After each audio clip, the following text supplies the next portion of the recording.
Some people say she ended my career, but for me, it feels like she started my career. That single tear-filled line from Naomi Osaka is already lighting up every corner of the internet, and it's only the trailer. On August 6th, Tubi released the first look at Naomi Osaka, the second set, a documentary that promises to yank back the velvet curtain on what really happened when the four-time Grand Slam champion stepped away from tennis to become a first-time mom.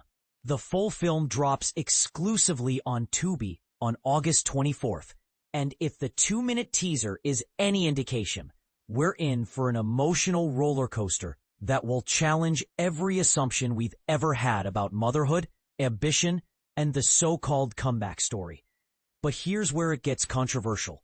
The trailer doesn't just celebrate Osaka's return.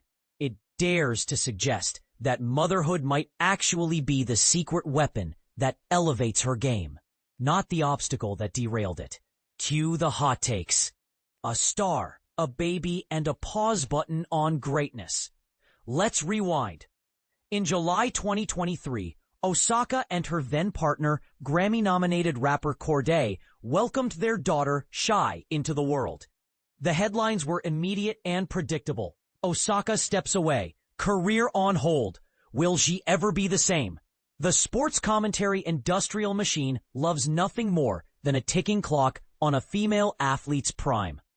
And Osaka's pregnancy announcement set that clock blaring.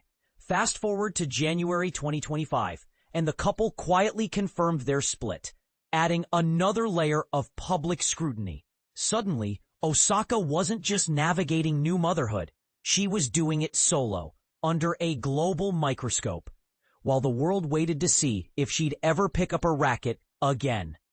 The risk no one talks about. In the trailer, an off-camera voice calls Osaka's decision to put her career on hold a big risk. It's the kind of soundbite that sounds supportive on the surface, but carries a sneaky undertone. Choosing your child over your ranking is somehow daring, even reckless. Osaka flips that narrative on its head. Having a family, for me, that was my biggest dream, she says, her voice steady. I always wanted to be a mom. Translation. The risk wasn't stepping away. The risk would have been missing Shai's first laugh, first crawl, first everything. And this is the part most people miss. Osaka isn't framing motherhood as a detour. She's framing it as the destination she always wanted, with tennis simply shifting into a supporting role. That's not a retirement speech. It's a redefinition of success. Behind the scenes, diapers, drive, and documentary cameras. Walking in a stroller under cherry blossom skies, tiny fingers wrapped around her own. Lullabies replacing locker room playlists. But don't mistake the softness for sentimentality. In one blink and you'll miss it moment, Osaka is doing core workouts on a yoga mat while Shai naps 2 feet away. The message is clear. Multitasking isn't a buzzword. It's survival.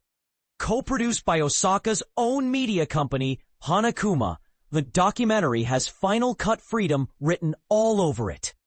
That means no sugarcoating the sleepless nights, the postpartum doubts, or the awkward Zoom press conferences where reporters ask, "So, when are you coming back?" instead of, "How are you, really?"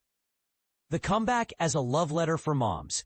Near the trailer's end, Osaka labels her return to professional tennis a love letter for moms. It's a phrase that sounds sweet until you realize how radical it actually is. Historically, sports comebacks are framed as individual triumphs. Michael Jordan's "I'm back" facts, Serena's post-baby finals runs. Osaka's reframing it as a collective nod to every parent who's ever been told their priorities are now scattered. Imagine walking into Roland Garros with a diaper bag in one hand and a Wilson racket in the other. That's the image Osaka is normalizing, and it's making some traditionalists very uncomfortable. The career that ended versus the career that started. Let's address the elephant on the baseline. Critics who claim Shai ended Osaka's dominance conveniently forget that Osaka is still only 27.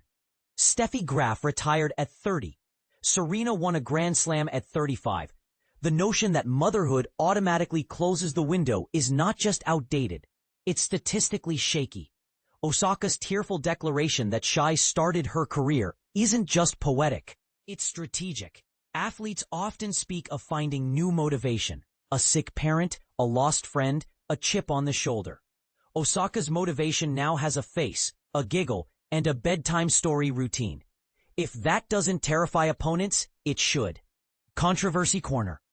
Is prioritizing motherhood still radical? Does a woman choosing her child over her ranking still feel revolutionary?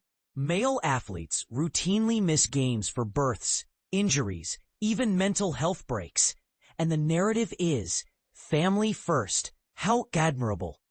When a woman does it, the subtext is career suicide. Osaka's documentary might finally force us to confront that double standard head on. Or it might ignite a fresh round of Twitter wars about privilege and optics. Either way, the conversation is long overdue.